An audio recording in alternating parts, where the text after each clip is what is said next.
Well, luckily, section 3-4 is going to be nice and easy because it's only about triangles.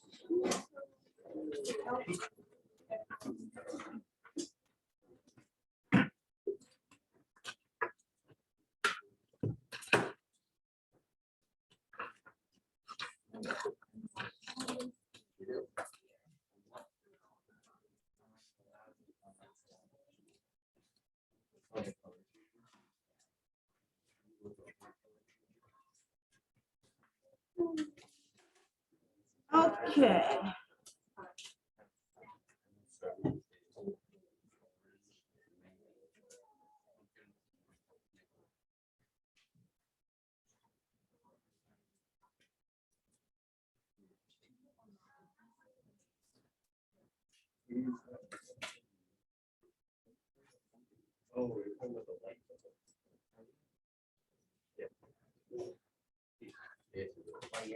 The brown. Maybe the brown will be a little bit darker.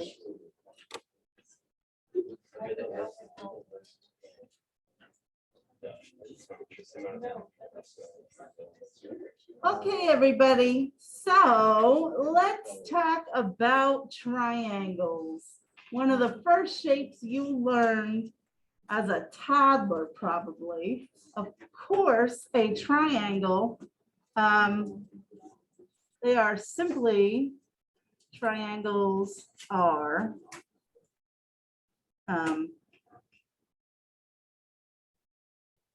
flat shapes with 3 sides. And as you guys know, we can classify them 2 ways.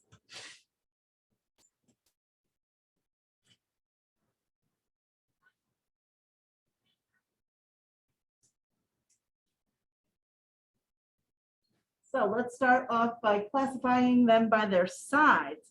So do you remember what you call it when you have a triangle that doesn't have any side lengths the same? Was it Riley? Scalene, that's the one. Scalene. Scalene. That means no sides congruent.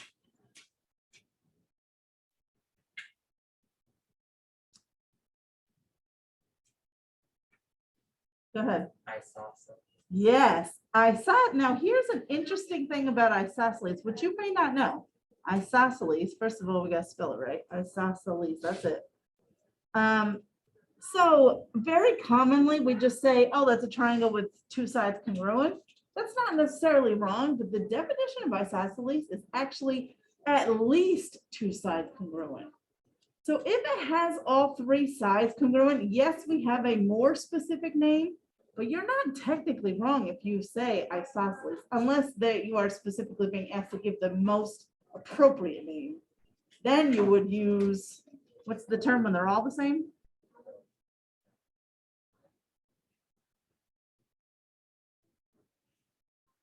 So, well, let's finish isosceles, I guess. At least 2 sides congruent. What's that one? When all 3 are congruent, Riley? That's an equilateral. Equilateral. All 3 sides congruent.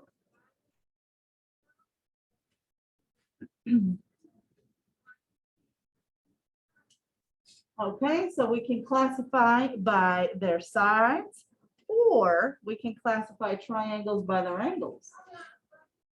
I'm gonna hit the light if you don't mind. Is that better or worse? Better?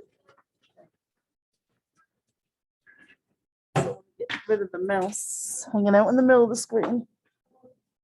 Oh, I made it worse. Get out of here, mouse.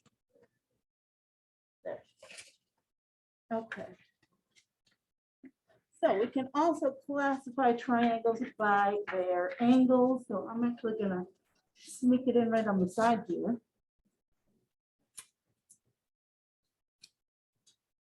Or by angles.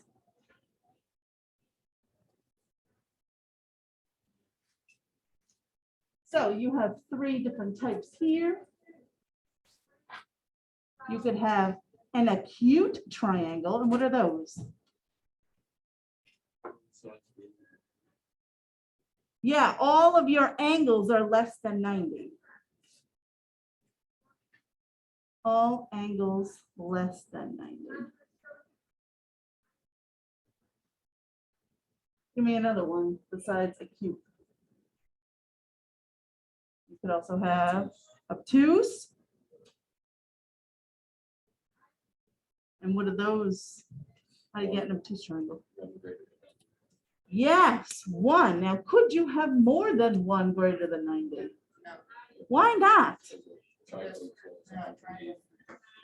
Exactly. So we're going to talk in just a second about the triangle sum theorem, which most of you already know. The three angles inside of a triangle have to add up to be 180.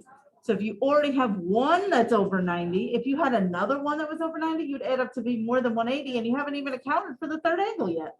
So it is impossible to have more than one obtuse angle. Okay, so obtuse has exactly one obtuse angle. And then there's actually two more. Right is one of them. And what's the deal with the right triangle? Exactly. Yep. Exactly one 90-degree angle. That one looks kind of funny. I'm going to rewrite that.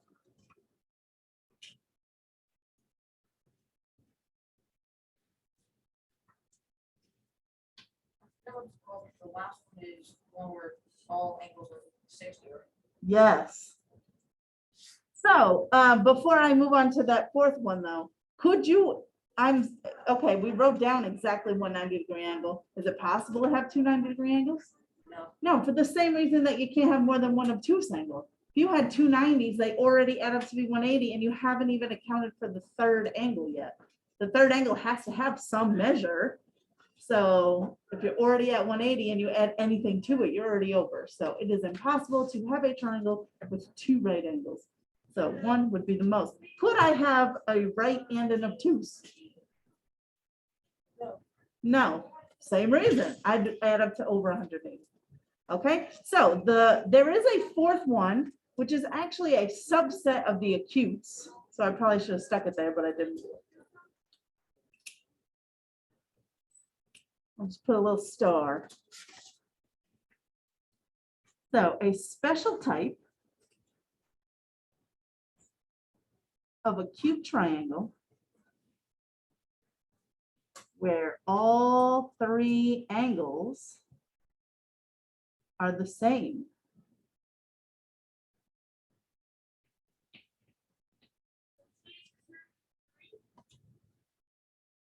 It's called, anybody know?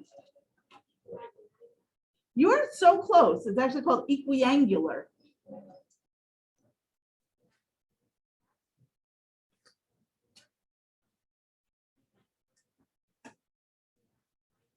Which is kind of nice because the name basically spells out what's going on here. Now, it is very convenient to know that there is a relationship between how many sides you have congruent and how many angles you have congruent. Think of what an equilateral triangle looks like. Those are the triangles where all three sides are the same.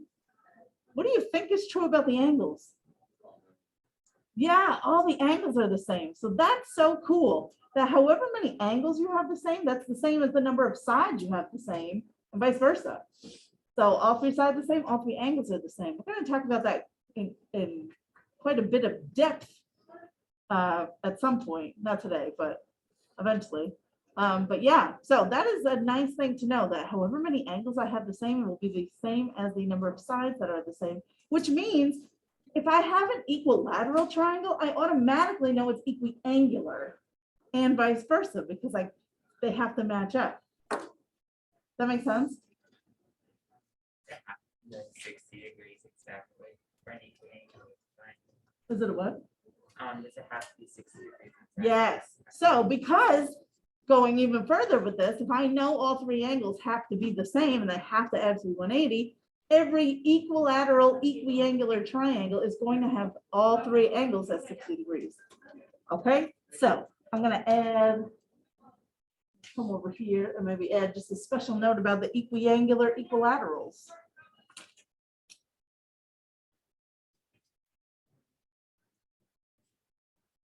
All equilateral triangles are equiangular and vice versa.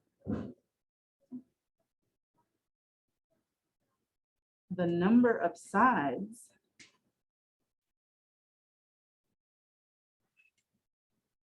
is the same as the number of angles congruent. So that's really going to come into play. We have a whole section on isosceles triangles eventually.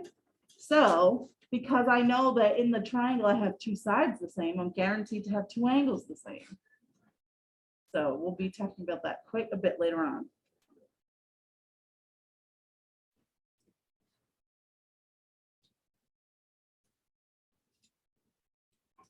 All right, so there's classifying triangles. I have in my notes the auxiliary line, but we already talked about that. I mean, I guess it doesn't hurt to just put it down officially, because I think I just said it out loud.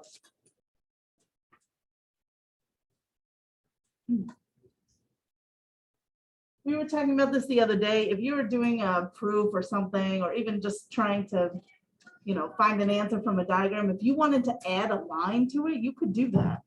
So we call those auxiliary lines.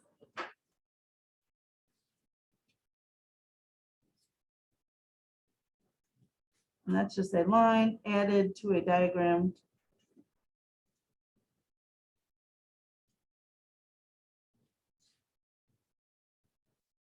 To help in a proof. We did that with some of the homework problems, the ones that were due yesterday. Remember, we drew in that was the hint. They said, hint, draw the auxiliary line that's parallel to the ones that are already there. And it made the problem so much easier to solve that way. So that's all they are. And then another word you might see thrown around from time to time is corollary.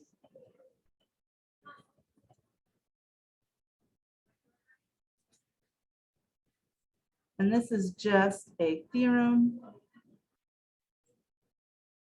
that flows easily from a previous theorem.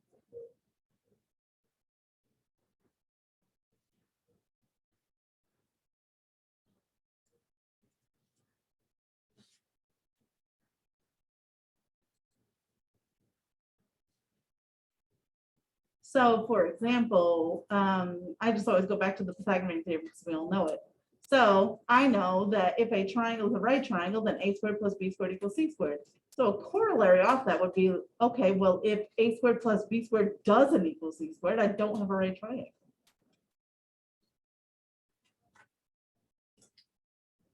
Okay, and then a big one that I know you already know, but we're going to make it official in our notes.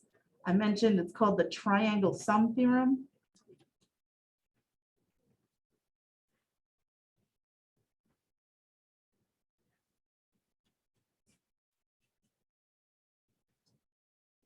And that is simply the sum of the interior angles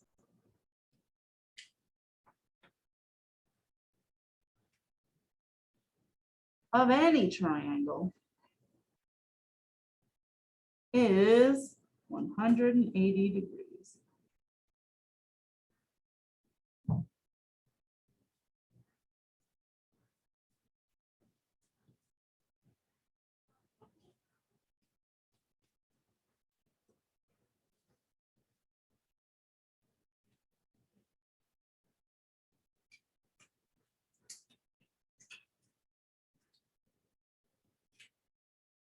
I'm gonna flip the page, so I'm just gonna give you a moment.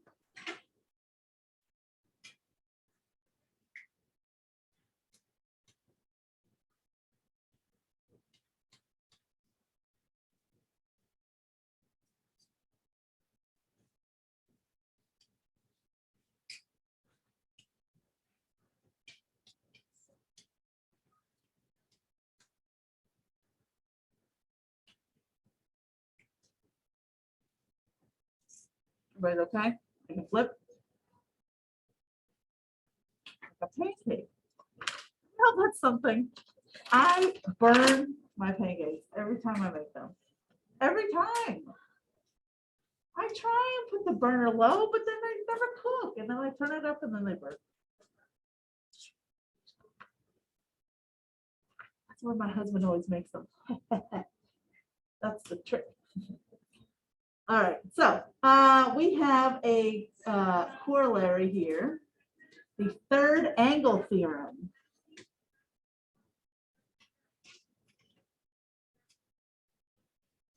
What is this? All right, I'm gonna put it in plain English and then I'll draw you some pictures. Or I guess I gotta give it to you, it's actually a little wordy. If two angles of one triangle are congruent to two angles of another,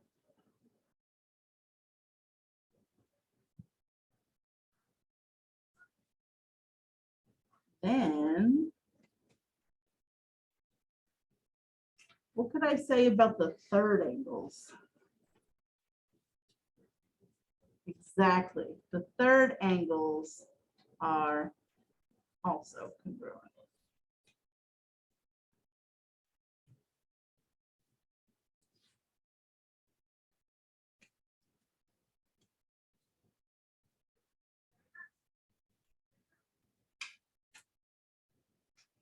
So let's look at that in a picture. Let's say I have, I don't know, two triangles.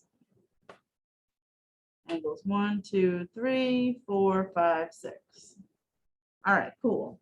So if I knew for a fact that perhaps angle 1 and angle 6 were the same measure, and then I also knew that angle 3 had the same measure as angle 4. What this third angle theorem is letting us deduce is that, okay, well, yeah, it makes sense that angles 2 and 5 would have to also be congruent because I know in every triangle they have to add up to be 180. So even though I don't know necessarily what the measures of these are, it could be anything. If these two match up with 2 in this one, that third one left over would have to be the same. Right? Does that make sense? Okay. So I would say, therefore, angle 2 must be congruent to angle 5. So if I were doing a proof, let's say, and let's say in the given, they gave me angle 1 congruent to angle 6, angle 3 congruent to angle 4. I could say in step 2, angle 2 is congruent to angle 5, and my reason, I could just say the third angle theorem. Literally, that's what I would write, third angle theorem. If you can't remember the name of it, because there's so many names and how to keep them all straight, you are able to you could basically summarize this and say, well, I know that these two angles in both of these triangles are the same, so then the third one is the same. Thank you so much. Okay, but that is called the third angle theorem. Okay. Another corollary that we have. This one doesn't have a cute little name. The acute angles of a right triangle. What could you tell me about them?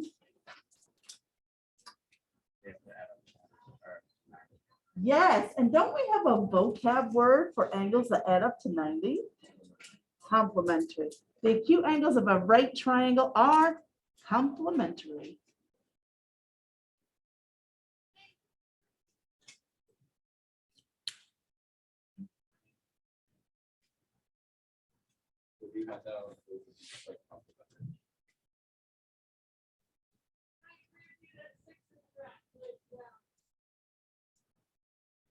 Well, no, because the whole thing is the corollary. So you could say, so for example, if this were a proof, right? And I knew that I had right triangles. So let's say in the given, they say, hey, here's two right triangles.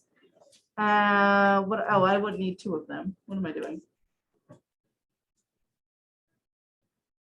If they said, hey, here's a right triangle, I could say in my line 2, okay, well, that means that angle 1 and angle 2 are complementary. And my reason would be this corollary. And so I don't have there's not like a nice little name for it. So I would just have to say the acute angles of a right triangle are complementary.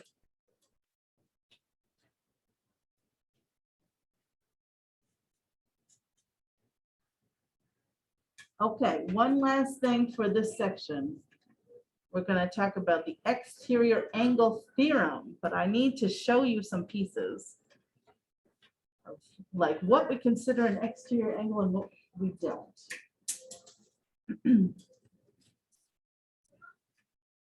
All right, so let me show you. If I take any triangle, it doesn't really matter. Take a triangle. If you just extend one of its sides, like I did here, so I just have one side that just kind of keeps going. What you create over here is this angle that we refer to as an exterior angle.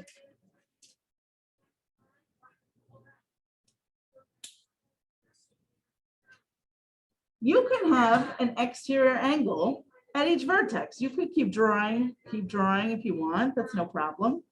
The ones on the inside are obviously called the interior angles. And then we're going to start using this term, which sounds really weird, but it's not that bad once you understand what it is. Remote interior angles.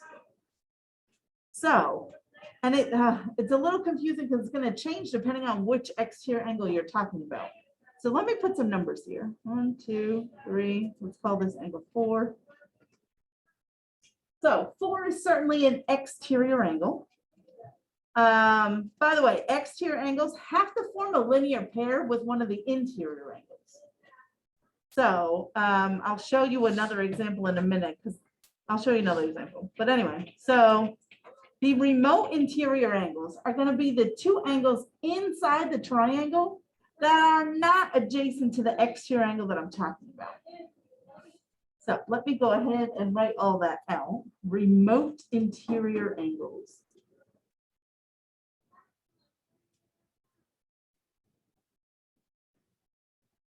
These are the two angles inside the triangle that are not adjacent to the exterior angle in question.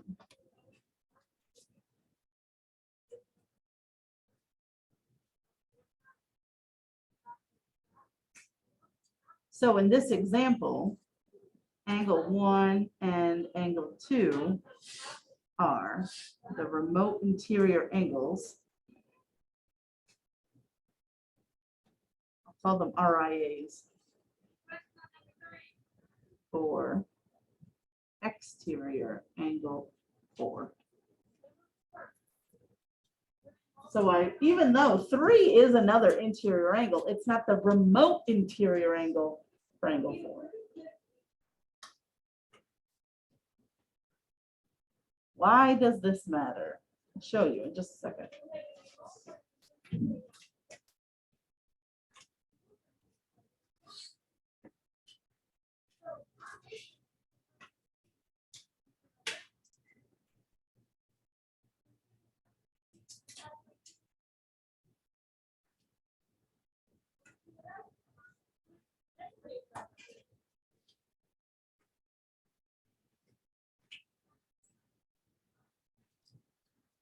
Okay, so let me draw you another picture and let me just make crystal clear. I had something like this. This time I've drawn two exterior angles. This is an exterior angle and so is this. But this one right here would not qualify as an exterior angle. Why? Because it doesn't form a linear pair with an interior angle. So let me number these.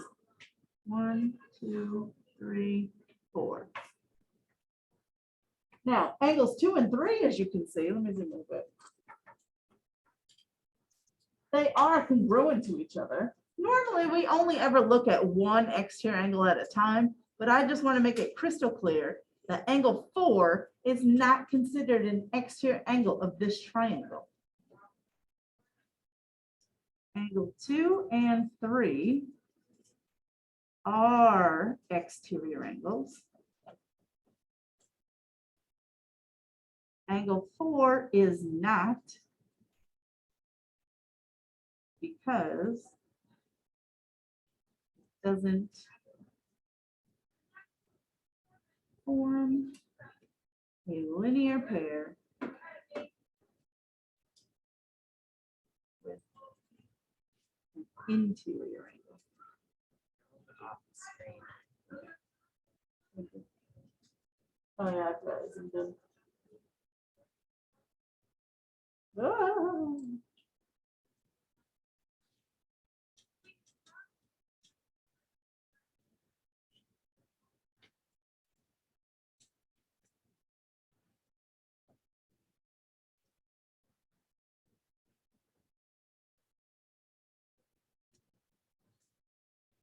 I bet you're still wondering, why do I even care about remote interior angles and exterior angles at all? I'm going to show you. But let me give you a moment to get this all down because I got to flop again.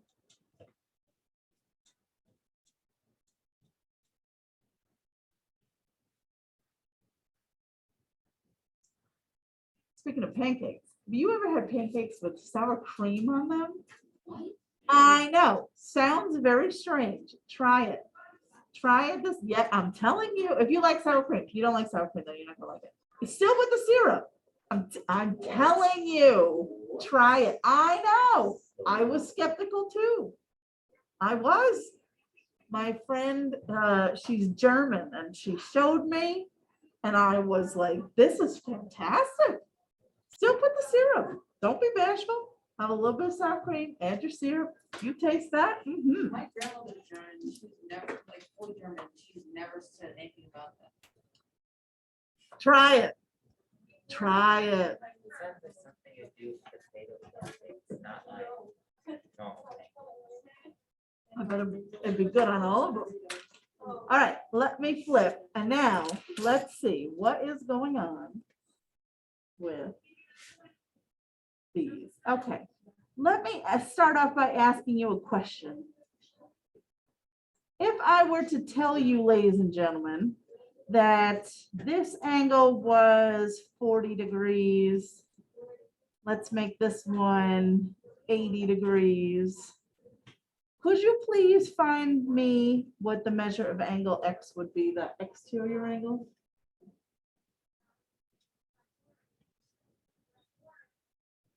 Take a moment, see if you could figure that out. Oh, Carson, you have it already? What is it? 120. It is 120. So I know that the three angles inside of a triangle have to add up to be 180.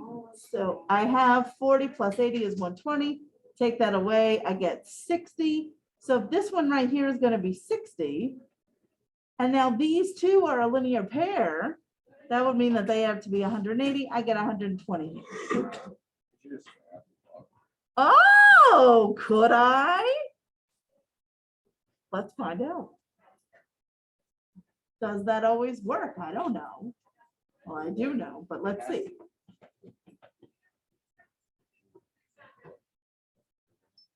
Does it? I don't know. Let's do one more.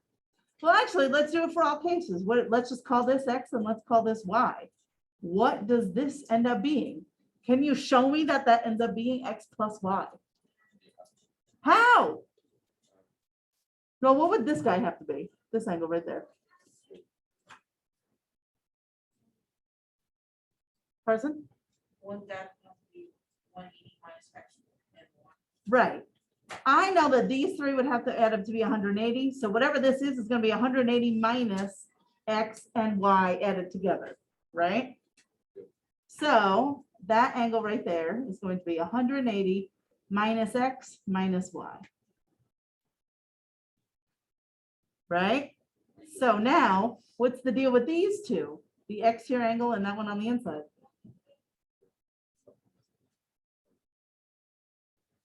Yeah, I know that the two of them together are going to add to be 180. So what would I have to add to this expression to get 180? X plus y. So yes, in fact, the measure of an exterior angle will always be equal to the sum of its two remote interior angles. So you don't ever actually have to find this angle that's right here. You could skip right over it. I don't even need it. So if you go back to this one, I didn't actually ever have to figure out that 60. I could have just said, oh yeah, 40 plus 80 is 120. Boom, right there. All right, cool. So that is called the exterior angle theorem.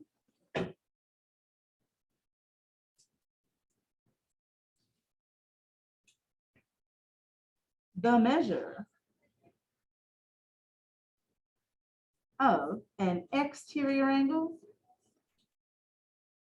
is always equal to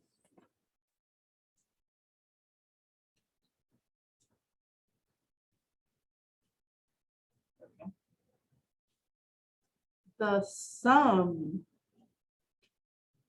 of its two remote interior angles.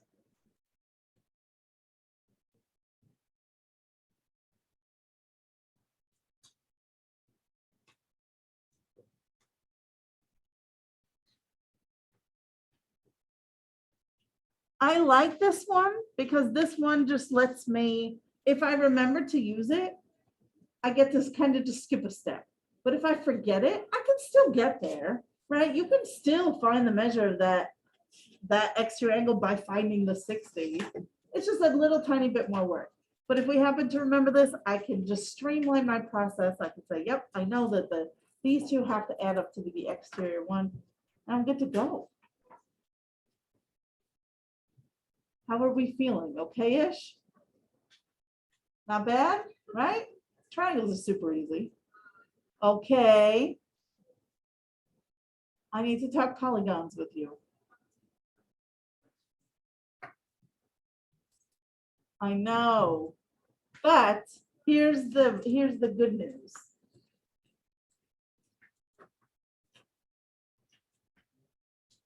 There's not a lot of notes on polygons. We're basically going to make a chart, and that's about it. But then we would be set up to finish the chapter on Monday, which means that you'll get through all your quizzes before the 4-day weekend. Because how much would it stink if we had a 4-day weekend and then we had to come back and take a proof quiz? Oh yeah, you're going next week. So, bear with me. Yes. Sure. You sure can. Oh, sorry, I went way too far. What's it say? So it says that are not adjacent to the exterior angles in, what's that say? In question. Okay, thank you. Yeah. Because for any given problem, you have multiple exterior angles, right? There could be one at each vertex. So the remote interior angles are going to change depending on what angle I'm talking about.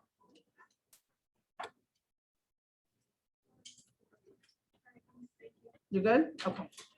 All right. So bear with me. We just got to make a chart and define like 2 or 3 things. And that's it, okay? And then it's Friday. Okay. We've got this. I love the enthusiasm. All right, so 3, 5 polygons.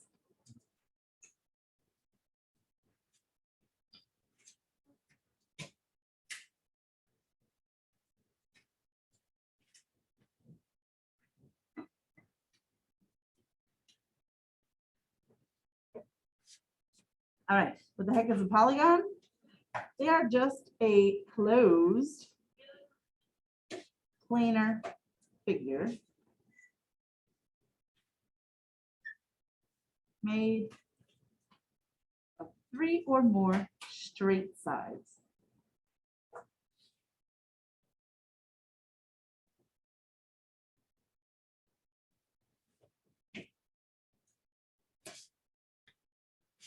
All right, so what do these things mean? Closed. Closed just means that the shape literally closes, like the if you imagine a capital W, that's not closed, that's wide open, right? It doesn't like come back and close. So closed, that's all it means. I don't have any open sides. Planar figure just means that it's flat. It's not a 3-dimensional shape. It's just a flat shape. It's all contained in a single plane. And I just have to use a straight side. So I'm not talking about a heart shape, for example, that has curves. Circle would not count. These just have to be straight edges. So any shape that I create out of straight edges that's closed falls under this category of polygon. Okay. They could be convex or concave.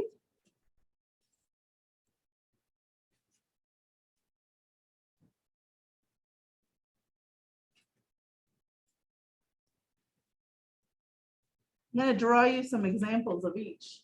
So a concave, I like to start with those because they're the easiest. They literally cave in on themselves. So I'm going around, I'm making some shape with straight sides, and then it literally caves in. Right? So if it dips in on itself, anywhere, if any piece of it goes bloop, bloop, that's now a concave shape. Convex, that never happens.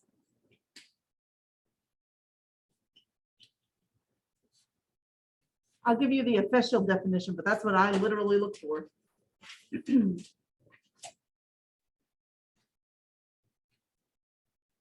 Convex. So all triangles are convex. They actually can't cave in on themselves because they don't have enough sides.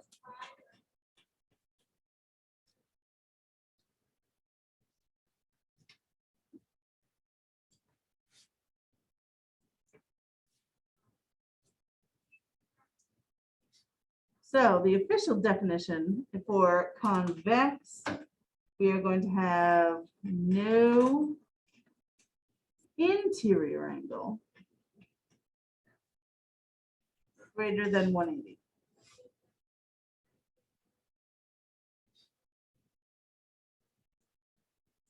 And that concave is just not convex.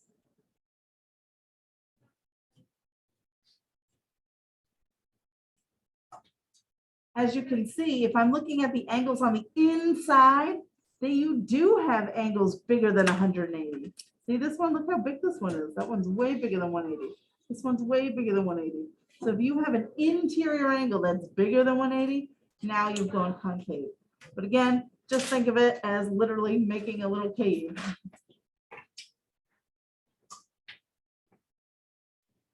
Thank you.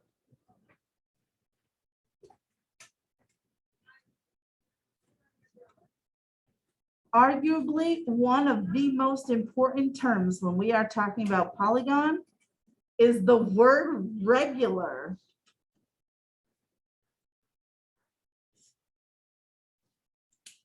Regular polygons.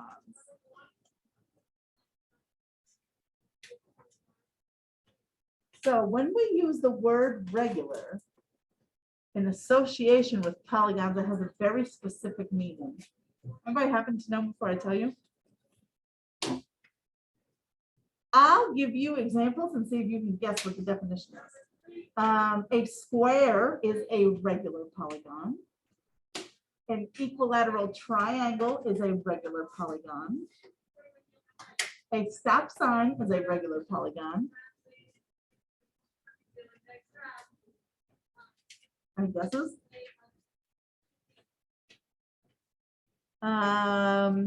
What else could I tell you? A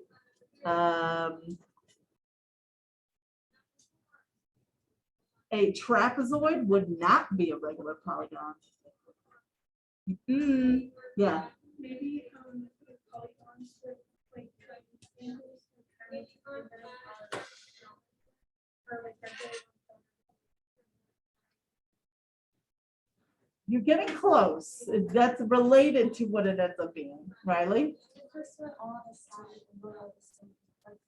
That's exactly it. You have to have all, however many sides the shape has, it doesn't matter how many there are, but they all have to be equal to each other. And then all of the angles have to be equal to each other.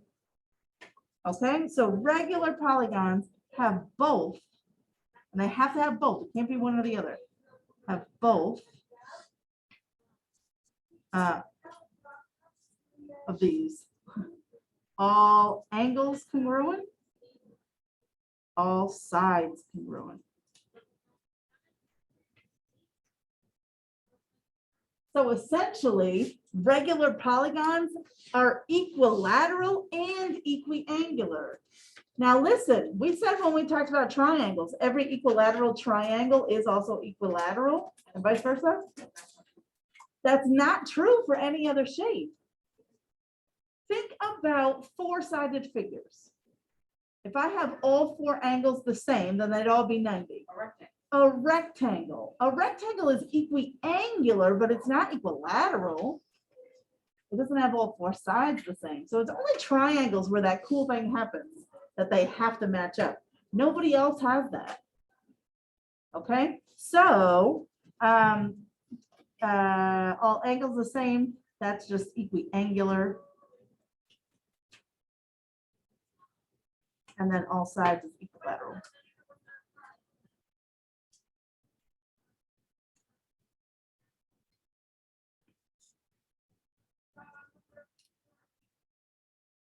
One more definition and then a chart, and then we're basically done.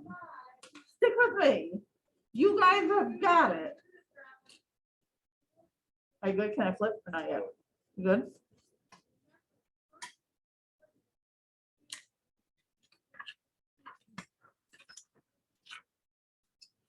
Okay. Diagonal.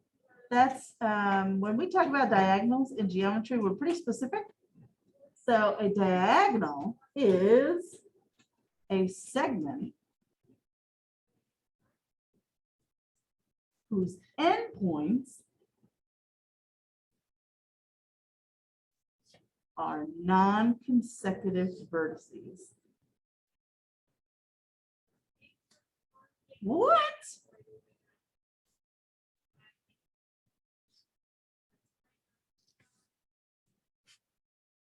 Let me show you what I mean.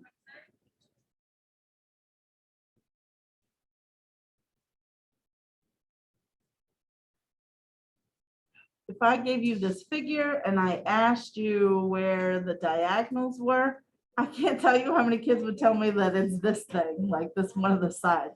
No, no, no, that's not what we mean. Diagonals go from one vertex to another vertex, but just not their immediate next door neighbor, because then it would just be a side. So for example, this is a diagonal. This is a diagonal. That's a diagonal. That's a diagonal. I'm missing one. This one. Those are diagonals. Okay. So this shape happens to have a whole bunch. 1, 2, 3, 4. How many did I make? 2, 3, 4, 5. Oh yeah, this one happened to have 5. You could have, let me just do a parallelogram. This one only has 2 diagonals. That one and that one. Those are my diagonals, okay? Okay, I promised you a chart.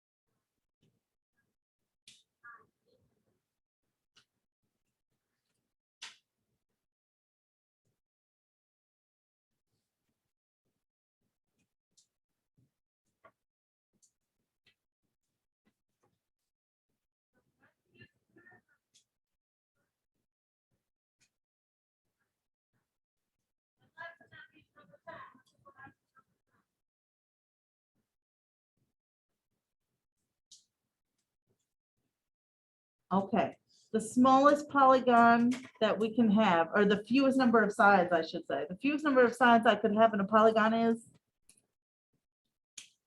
3. And that thing is called a triangle.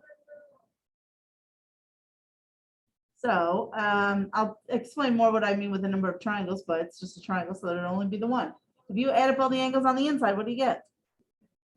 180. So this is the sum of the interior angles. How many diagonals could you draw in a triangle? Person? 0. Right. Because every vertex is the other vertex immediate neighbor. So you don't have any of these non-consecutive vertices to go to. So I don't have any diagonals in a triangle. If I go up to 4 sides, what do you call that group? That's all the 4-sided figures. Quadrilaterals.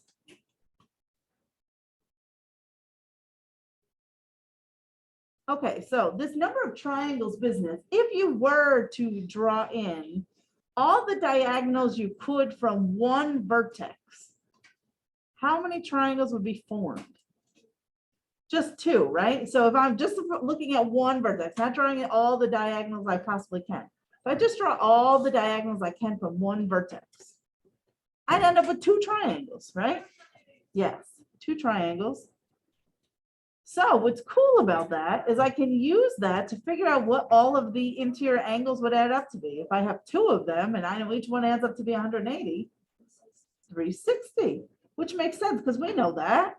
We know that if I have a 4-sided figure, they all have to add to be like a square, right? I have 4 90-degree angles, they're going to add to be 360. And so here I want the total number of diagonals that you could draw. Carson? 2. I'll add total number. What do you call a 5-sided figure? Pentagon.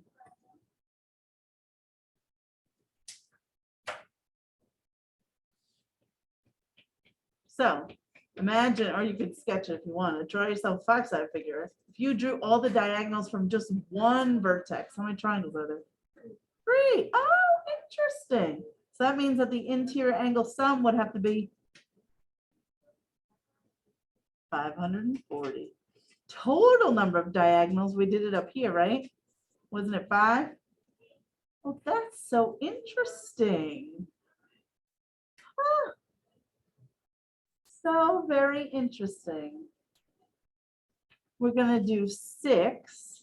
6 is called a hexagon.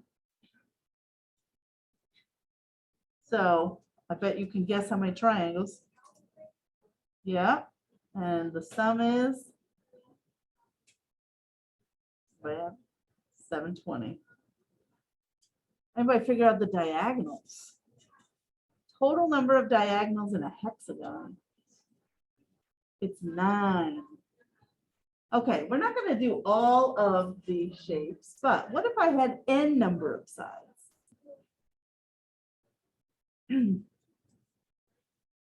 Now, there are, like, you could have a 25-sided figure. I have no idea what the name is. I know the name's up to 12 sides, and then after that, I don't know what they are.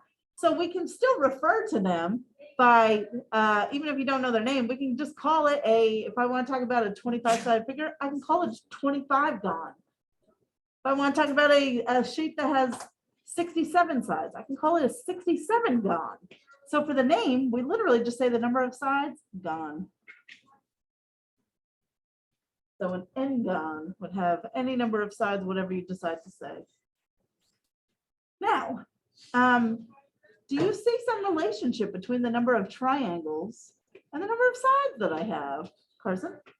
It would be N minus You got it. However many sides you have, if you subtract 2, that's going to tell you how many triangles you have. And so, do we have a formula for the sum of the interior angles? Aiden, go ahead. 180 times n minus 2. You got it. 180 times whatever n minus 2 was. Now, the number of diagonals, I have a question about that. yeah, Would you also just do N times 90?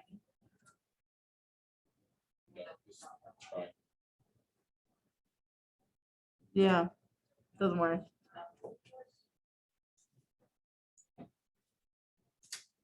For the number of diagonals, I don't want to just tell you. I want you to.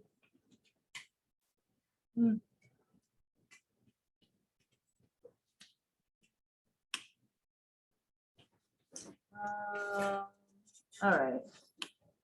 Everybody think they have a way, a formula for the number of diagonals?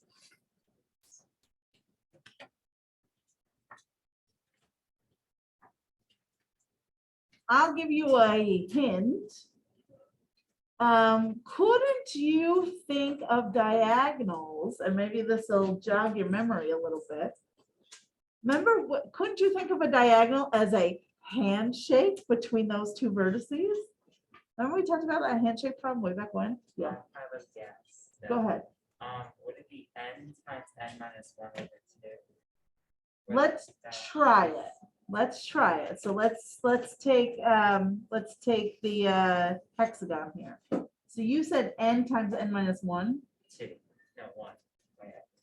You said 1. Minus 1. Okay, so that would be 6 times 6 minus 1 would be 5. So 6 times 5, we're now up to 30 divided by 2. You're super close. Let's try n minus 2. Let's see if that would work. So if I do 6 times 6 minus 2, so that'd be 4. 6 times 4 is 24 divided by 2.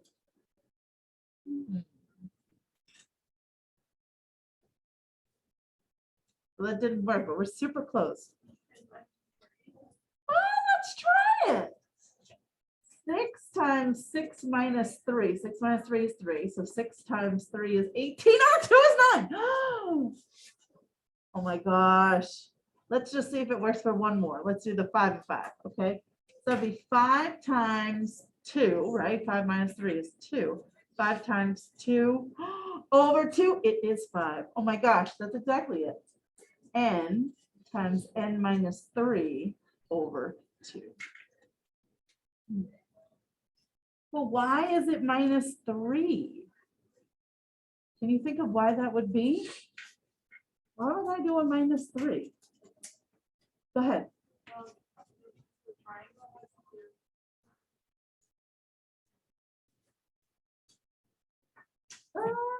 Well, let's go. Let me show you. Here's my picture, right? Here's just a shape that has all of its diagonals drawn. So let's just take this vertex, for example. Who is that vertex not making a diagonal with? It's two neighbors, right? And itself. So there's 3 vertices out of the whole group that are not going to make a diagonal with that particular vertex. Itself and its 2 immediate neighbors. Those wouldn't be diagonals.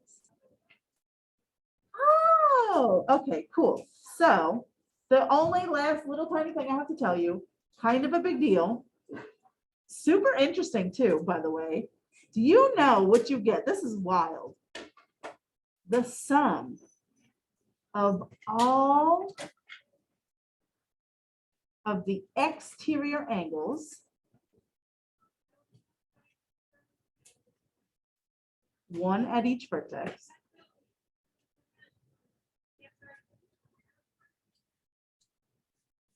of any polygon is Anybody care to guess? Oh, you can't even see.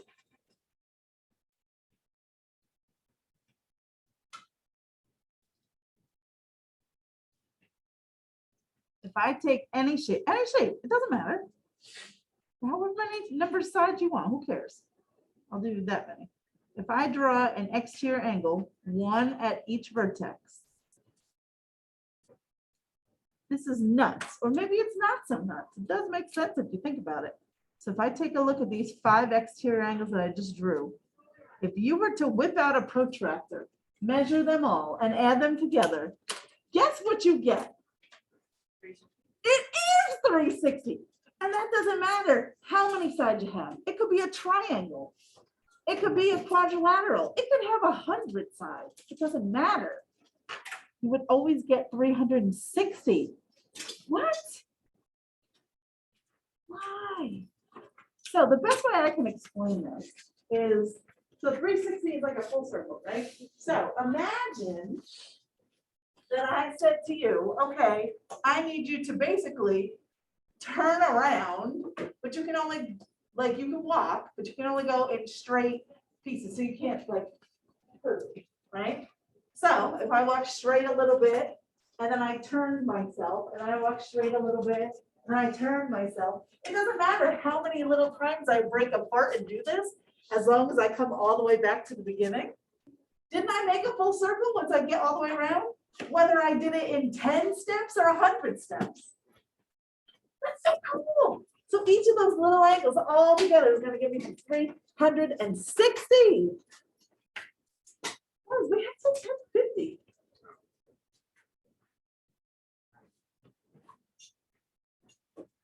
You guys. All right. So now what do I want to do? Well, that's a great question. Well, I'm more concerned about your homework right now. Oh, thank you. You sure can. So let's see.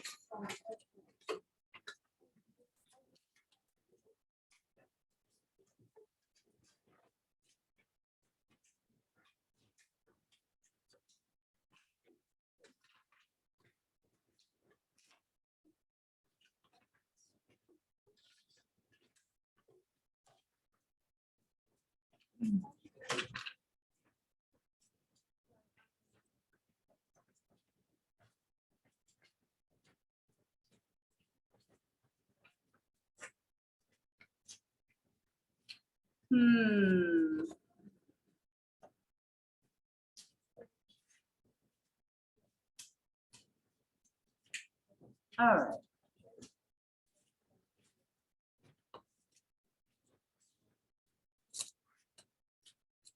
Let me see what I want to do here. I'm going to modify what I normally do.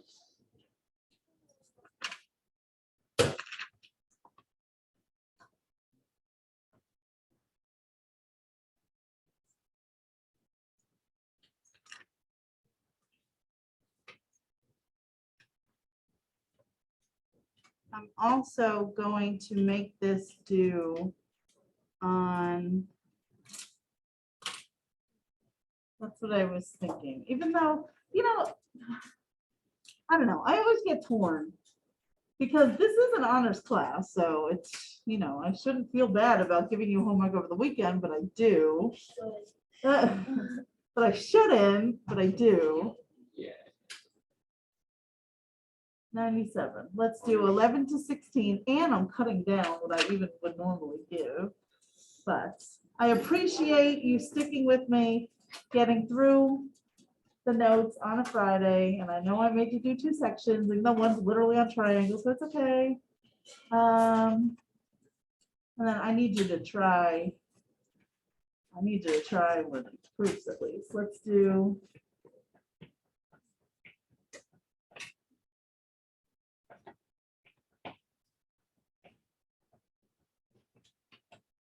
Let's do 25.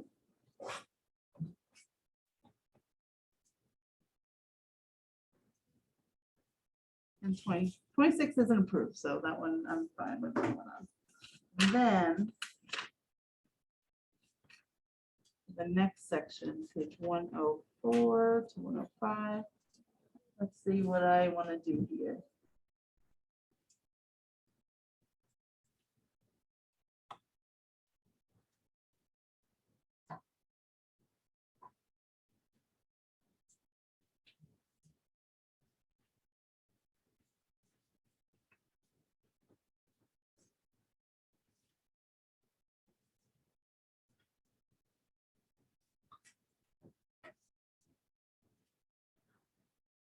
Okay, I'll stop there. I mean.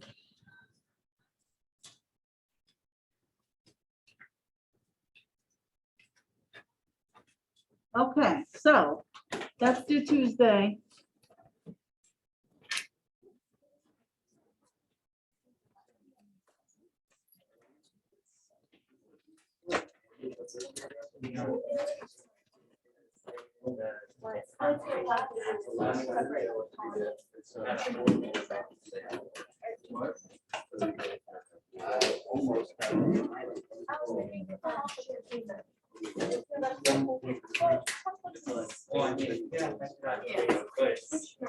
Everybody has this written down, right? No? Okay.